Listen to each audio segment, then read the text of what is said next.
Hi, everyone. Welcome to Shifting Perspectives, the Baja Beach Wellness Podcast.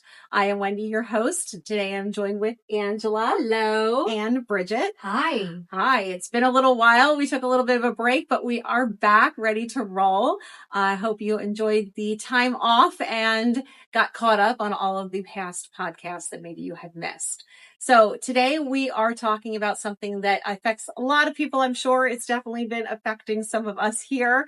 We are talking about balance over burnout is our theme today. So what exactly does that mean? What's the difference between being burned out and just being tired? We all, get tired, the end of a long day, you're taxed, you're just worn out physically, mentally, drained. And, getting some good sleep, getting some rest, doing something for yourself fixes that. Burnout is a little bit different. That can look like something that sleep doesn't fix, something that is just draining you completely. You don't really feel like yourself. You don't feel like doing the things that usually bring you enjoyment. You just have nothing left to give. Like I said, sleep doesn't fix it. Doing the things that you like don't fix it. Where do you go from there? So let's talk a little bit about that. Bridget, I'm going to start with you.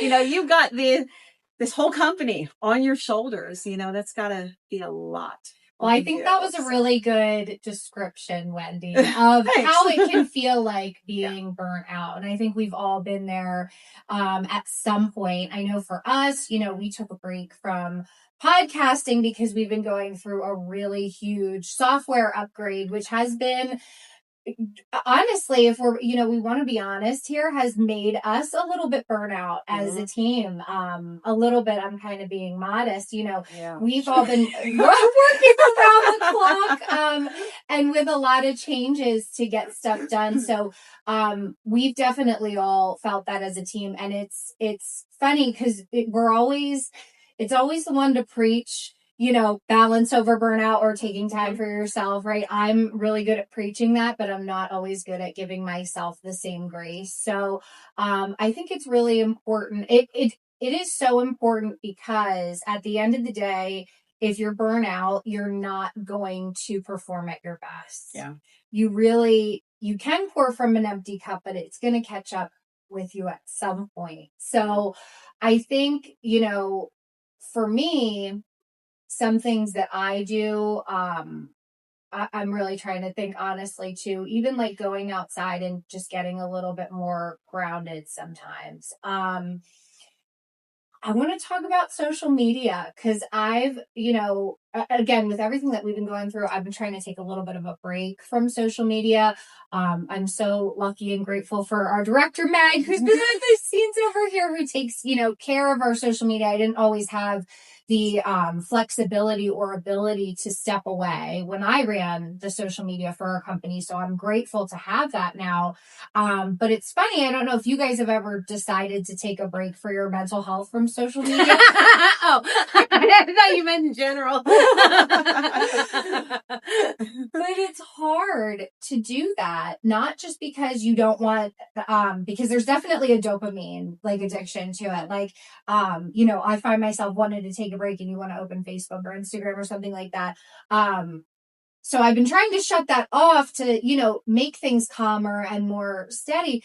But you worry about, oh my God, like I worry about what if, someone posted something and I didn't react and they're worried that I didn't react or I didn't say happy birthday or I didn't do XYZ. It's crazy what a hold even just something like social media has on you, right? Yeah. I find that I've just taken a break naturally because I just don't have time. My husband will say to me, oh, did you see somebody posted this? Did you see that? It was on Facebook. I'm like, no, because I haven't been on Facebook all day. Yeah. I haven't been on Facebook all week. Mm-hmm. Like, I have absolutely no idea what's going on because, that was my relaxation, at night. Sometimes I will sit and if I'm on my phone, I'm probably just playing a mindless game on my phone. Yeah. Because that's just my way to just kind of. And I think you need that. I think you need like the mindless thing. I think for me, it was like realizing that it crossed from like mindless into just like something that was filling up more space in my brain, if that makes sense. And I felt like if I start to clear that out a little bit, it's going to help. But I do the mindless stuff too. Like I like watching like Judge Judy or Dr. Phil's and stuff like that. So, I think it's normal for everybody to have something like that they enjoy. But just the things that take up space in your mind and live rent free, like, oh my gosh, I don't want to miss this, or I don't want this person thinking I wasn't supporting them if they posted this or something. It's no wonder we're burnout. Because that's even just one very small aspect of everybody's life, social media. Do you find though that even when you're sitting down, and I think this to myself too, if I'm sitting down and I'm playing that just stupid little puzzle game, swiping or whatever, I'm like, why am I doing this? Why do I feel like I constantly have to be doing something? Like, that's what I've been trying to get. Like I just shut off the laptop. It's 9:00 at night, or I just, stopped doing schedules or whatever I've been doing. I finally sat down for the night. Mm-hmm. Why am I even doing that? The TV's on. It's a show that maybe I want to watch or I'm paying attention to. I'm just listening to it. Why do I have to constantly be doing something? It's almost like there's something ingrained in me at this point that if I'm not busy doing something, there's something wrong with me. And I literally will tell myself, like, just put it down. Mm-hmm. You don't have to always be active. It's hard to sit in stillness. Yeah. But we need to do that because I've also talking about like the balancing. I've tried to make a commitment to myself, like to at least go get a massage like once a month or something just to have that time to relax. It's hard to do, but I'm trying. Well, and I think that's what we try to preach here, to our guests, and what we really, want to push with balance over burnout. The whole concept is to make time for yourself. Even if it's, booking a massage, if it's coming in here for 10 minutes of red light therapy or cryotherapy to reset your nervous system, whatever it is, it's important to carve out that time, because if you're not making any time you can be in burnout for years. And I feel like I've done that for sure. But it catches up with you, and it's so important, especially in 2026. We are so inundated with all this stuff, and we are taught to constantly be getting that dopamine hit from social media, from whatever it is. And if we don't start to change our patterns of how we behave, like everybody's gonna be in that, not just burnout. My gosh, it's just like too much for your mind. Yeah. How about you, Ange? You're quiet because I know you have a good perspective though on this. So I think I love that you are just such a great cheerleader. It's no, my perspective is completely different on this. I will be honest, I am a work in progress. I know we talked, and Wendy made the suggestion we should have like a part 2, just down the road, to see a check-in. We should take our own advice. But no, I somewhere along the line, I do know where it does come from. But I have this in my mentality. I was taught this, where your stress level and your level of busyness and burnout is a measurement of your success. It goes back to that hustle mentality, which I do believe in. I think there's great things about hustle mentality, because no matter how much you manifest, you want something. Okay. Or you write the 369, and you can visualize it, but you also have to act on it. But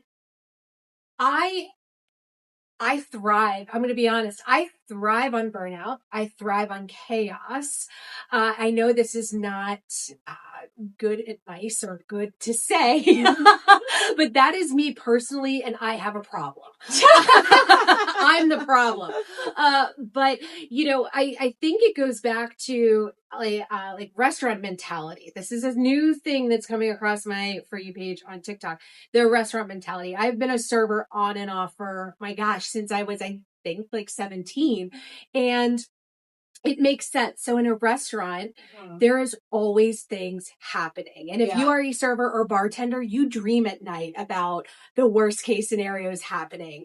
And there's so many moving parts to make a restaurant fluid and work.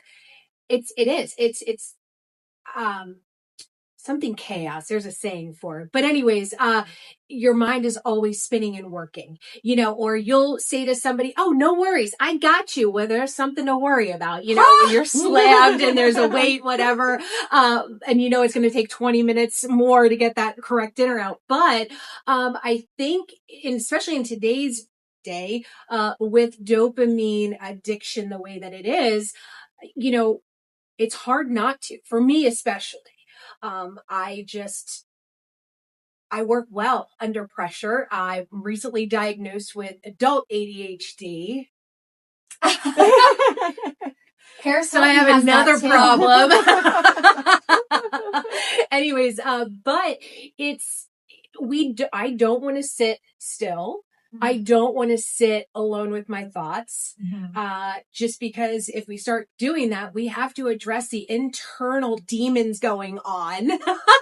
So I think it's avoidance as well. But I don't know how to sit still. I try, crocheting. I think I have about 6 different crochet projects going on right now, just because I get bored and then I move on to the next one. That's part of the ADHD. But, that is just, I still carry that.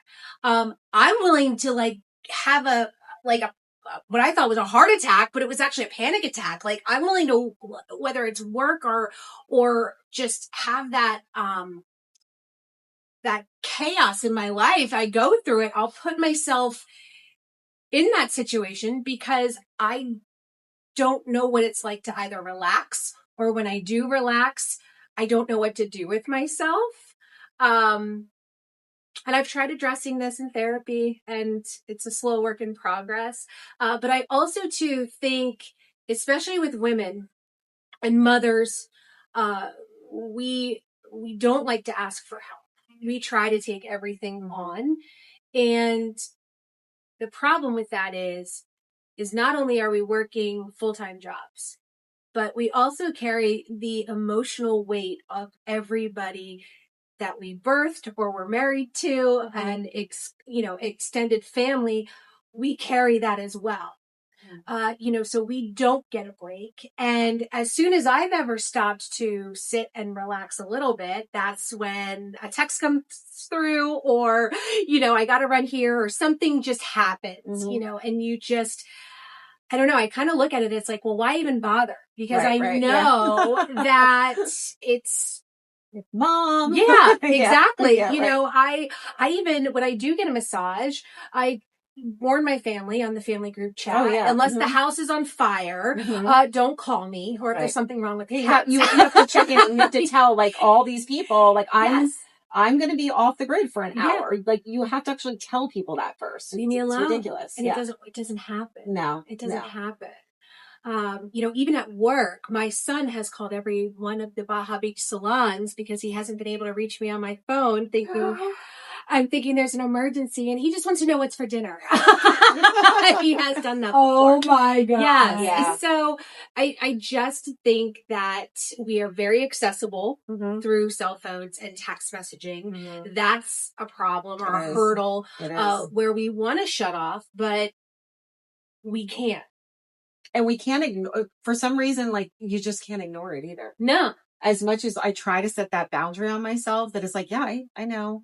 And you look and see who's texting you. It's it's probably nothing I have to look at now, but it's it drives you nuts. It's oh, I gotta look at it. You're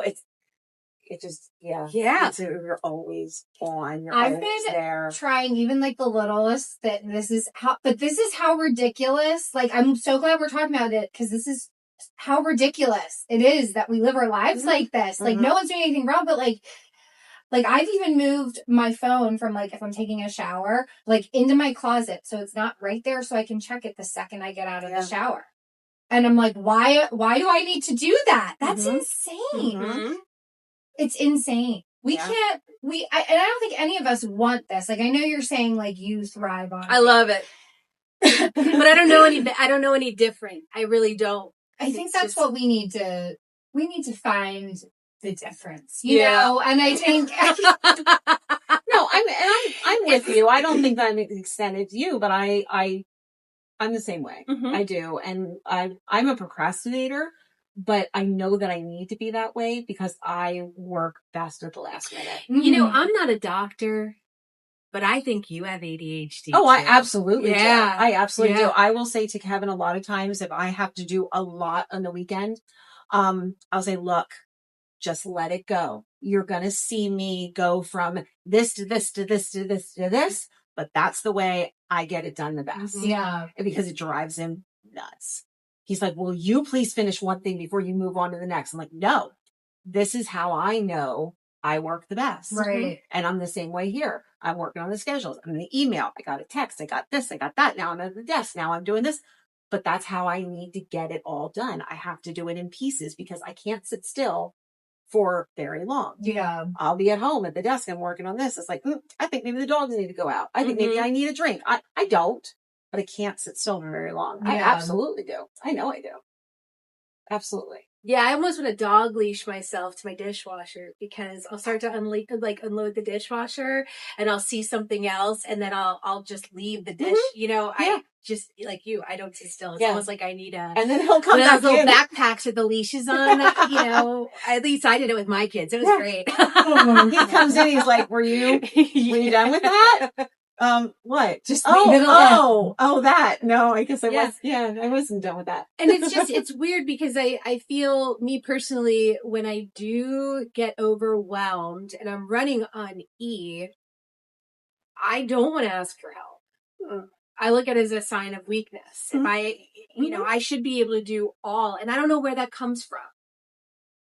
You know, even if you feel like that's a lot of women, I think. I do. I don't know why the standards general, are the way that they are, but it's just, it is so, in my opinion, this is turn some people sour with this, but yeah, I just think that women are held to significantly different standards with their role in the workplace and also their role at home. Oh, I agree. Yeah, I agree with that for sure. I you know, and why is it that way? Because you would think that, and I don't want to man bash at all, but you wouldn't think that a man would want to ask for help because men are supposed to be strong and, you know, be able to do everything. But why would a man ask for help? And I also don't want to call out my husband, but, you know, he will say, like, well, I'm going to do this and this. You're going to help me. I don't ask for help.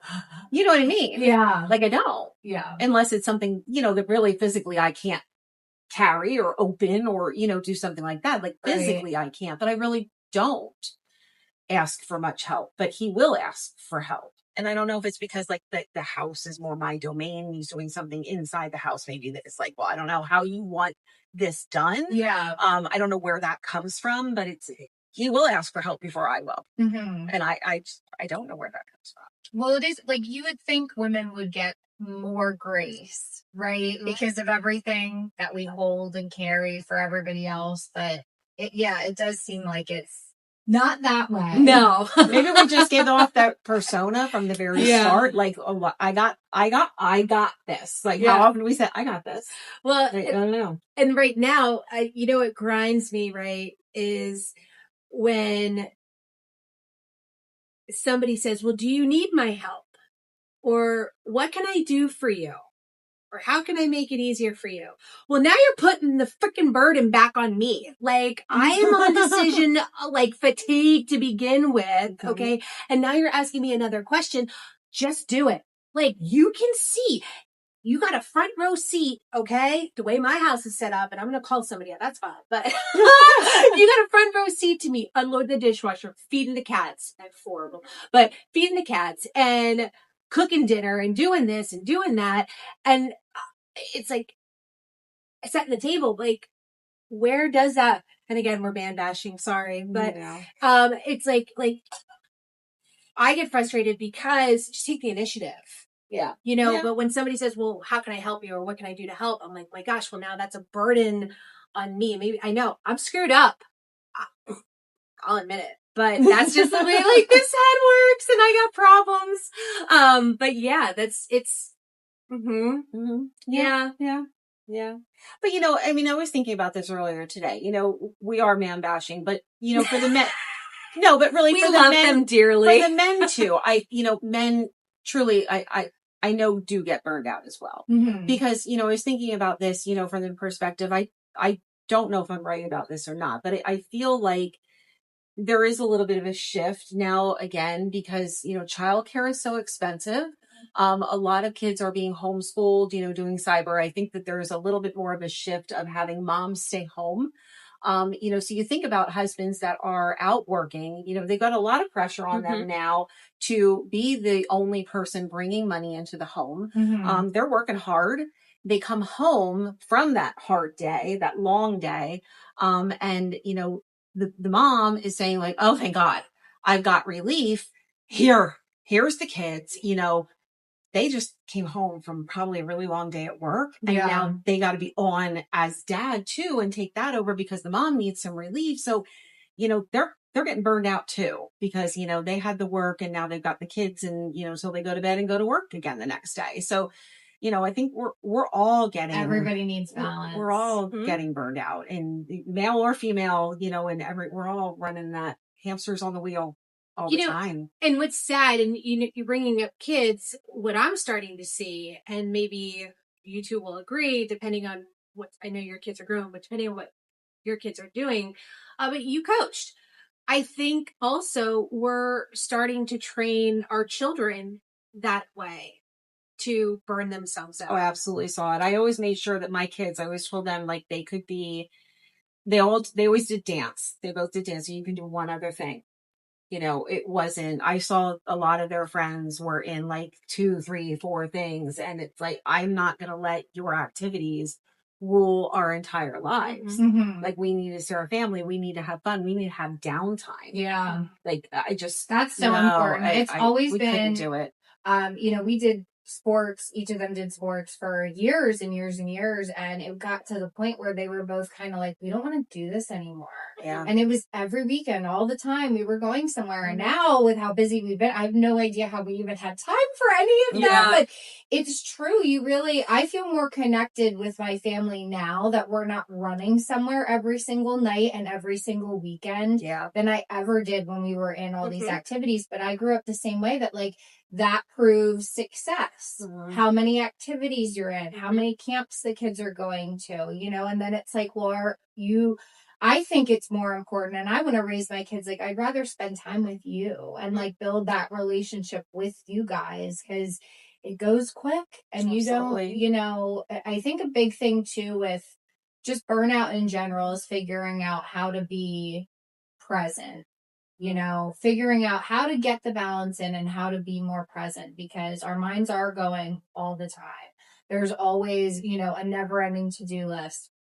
You never know what someone's going through. People say that all the time, but that's so true. I don't think anyone knows what we've all gone through in the past few months, even just at Baja Beach. But, I think it's really important to stay present, and figure out how you're going to carve out that time. If it's going outside, if it's coming in here to do a session, if it's whatever it is, we all need to figure out how to reset, because no one wants to live in burnout forever. And I think there are some situations, like we were just talking to Amy before this, so it's like, we just got to get through, this right now. Like, sometimes there are changes or big major things that happen that you do have to plow through, as we used to say, but nobody wants to have to plow through forever. That's not the goal. The goal is balance over burnout and being able to manage both. So how do we manage that? I don't know. You do it. I don't know. Don't ask me. I don't know. The crocheting is a good step. Yeah, sure. Well, we've been trying to like just carve out more time. I've been starting to realize like we haven't been doing as much with like our family, like our parents. We're lucky enough, both of my parents, both of his parents are still with us. Our kids and everything. We've been trying to like find time. Like last night, first time in years, like we had all 4 of our parents, just us and our 4 parents. We colored Easter eggs. Aww. Did I have time to color Easter eggs? No. You have to make I didn't. But though. we're like, what? Fine. I'll get up extra early in the morning and I'll do what I would have done last night this morning. Unfortunately, then my plan got derailed and I still didn't get all of that done, but I did other stuff. And it's like, I'm a big one for just prioritizing. It's Yes. like, okay, what absolutely had to get done, what can wait, and I'll get to it eventually. There's always going to prioritizing be is the thing. something. There's always going to be something. You just got to put out the fires first and see what can wait. You'll get to it. Yeah. And then, but like, what the fucked up Tomorrow's thing is, another day. yeah, right. What the screw thing is that then when and this has happened to us, I don't know if you were there or not, but I know Amy was there. It was an afternoon and we were in the front office and it was like, wait, what are we missing? There was one day in 2025, there was nothing going on. And we were like, what's happening? That was a long time ago. Yeah. That was absolutely before November. So, yeah. That was but it was like, wait a second, like something's not right. Right. Something's not right. Like, why it's weird. Why is it so quiet? Right. You don't know what to do with yourself. And that, for me personally, is any time that you do try to carve that out. I even, for example, I was going to a woman named Holly. She's phenomenal with massages. We actually switched my massage from a deep tissue, which is supposed to be really super relaxing. But that's not for me. It's not. I'm moving around. My mind's spit. No. So now I get what's called Tai Chi. So she's always throwing me in these wacko positions, moving me around and engaging with me. Does this feel okay? I'm going to do this. All right. Inhale, exhale. That one works for me. More so than to just shut it down. So yeah, I'm enjoying that. See, I like to shut it down. I usually fall asleep. See, I think you said something, Yaj, like that day where there was nothing going on. Like, I want to learn now in the chaos how to respond when that happens, because I want to enjoy it when that happens next. Yeah. I like that. You're like taking really take notice of it. Yeah. Instead of just oh, nothing happened. It's kind of like you have to figure out how to prepare in the chaos to relax in the calm. Yeah.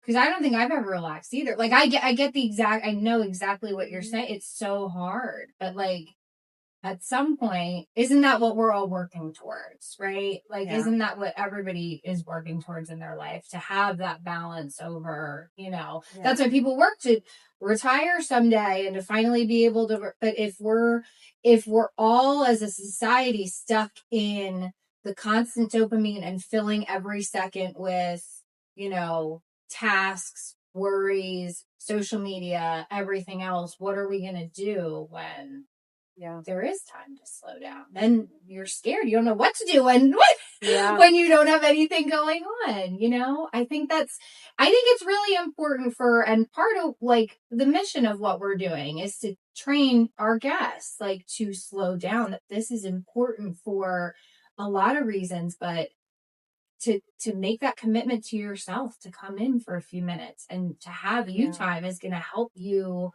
with that balance. I think you just have to realize that no matter how busy you are, no matter how much you have to do, 30 minutes of doing nothing. And by saying nothing, I mean even just laying down in a sauna pod for 30 minutes. That's not doing nothing. It's doing a lot for you. Mm-hmm. Nothing is going to explode. Yeah. In those 30 minutes is going to make such a difference in your life that you're going to be that far behind. You're going to miss that much that you're not going to get caught back up. You know what I mean? And that 30 minutes is so important for you that it's not going to make that big of a difference that it's going to be that detrimental to. But it'll make a positive difference actually, because you'll have more in your tank. Yeah. Yes. Energized. Well, okay. So I'm taking steps. All right. I agree and disagree. Okay. All right, Wendy. 3 minutes of cryotherapy. No. Well, that's what I was going to talk about. So, since I've been here. Since I've been here at YO the past couple of weeks, I've been bringing a change of clothes to work. 3 times a week we'll do cryo. Now I'm on week 2. Yep. But I'm trying to find, this is only 3 minutes. It's not an hour-long class, or it's not a 45-minute walk. Right. So, I use 30 minutes as an example, but I scream in the crowd. 10-minute red light. Give yourself like 10 extra minutes then, Angie, like red light or something else. Right. Like baby steps, add something so that you're not. When I say that, I started, the new year, I was on it every other day. I was doing red light. I started tanning again. And truth be told, we got the new software. We all Tan fell Wellness off the Weekend wagon. hit, and I fell off, and I haven't gotten back on it yet, but I will. We'll get back on. I will. You I can just always have to get do it. back on. Yeah. Like I just said, that 10 minutes is not going to make a big difference in my day. Hop on up. Hop on up. Got to do it. Take your turn. Yeah, we got to practice what we ride preach. again. We do. We do. So that we're our best. So too. if we commit to all doing that, then the part 2 is going to be reporting back how we all feel it. I think like you said too, again, come on. We've been through a lot of crazy things in the past. I think we need to call Nikki Grace from our last episode and get in and get some reset with her, whether that be some Reiki or trauma therapy or whatever it may be. I think that would really benefit us. But no, we should do a part 2 after that, after we've reset a little bit. Well, we should, because also going back to, I think we did a podcast on New Year's resolutions. I don't know. We did. But you made a good point where you really should do your New Year's resolutions in the springtime. Yes. Yeah. Yes. Because now it's the year of the horse officially, and now it's go time, and it's like, all right, it's go time, but we need balance to go. Yes. We need to balance the burnout. So to recap, I think we're all at that burnout level. Don't be like me. But we're working to add balance. Yeah. And that's what we want. We want our guests to be able to do too. Yeah. Because, it's super important. We get one life, one body, one to take care of. It's our responsibility to take care of us first, even though, especially for women, like we're taking care of everybody else before ourselves. But we got to reverse that a little bit. Yeah. Yeah. Sure. Right. Well, I'm going to do my best. Yeah. So, I'm going to report back very zen, more. We will. Yeah. We will. We're all going to be just like glowing and just. Yeah, we better have Nikki on retainer. Seriously. I'm going to get her. I think once we, get back in just our routine. It's nice being back in the pod studio today. Getting back in our routine. And, we're kind of switching up how we're doing the pod. So we'll talk about that really quick. So we're going to be doing, I think moving forward, like 3 episodes a month. And our new app is going to be launching very soon. I think this will probably air Monday, Meg, probably. So our app is launching, I think, next week or the following week, which is going to be super exciting. And we're going to be having exclusive podcast content for that at some point. I don't know if that'll be rolled out right away, but that's definitely something to look for. So if you're a member with us, even if you're frozen, unfreeze, come on in. But definitely make sure we have your email address correct, because the app is launching soon and you're going to want to see all the amazing things and features that we have now. So yeah. Awesome. All right. So we're going to wrap this one up. It sounds like there's going to be a part 2. I got to do some box breathing. I don't know what that is, but okay. You'll have to fill me in. Maybe I need it to balance, right? Yeah. Balance. So we're going to commit to, balancing things out. And whether you are just tired and you want to come in and just take a little nap with us, or you are burned out, and we can definitely help you come up with a plan to get over that burnout and find your balance. So check us out. And like Bridget said, we have the new app coming, and you can check us out on YouTube and catch up on the pods that you missed and watch this one and share it with your friends. And we hope to see you soon. Bye. Bye.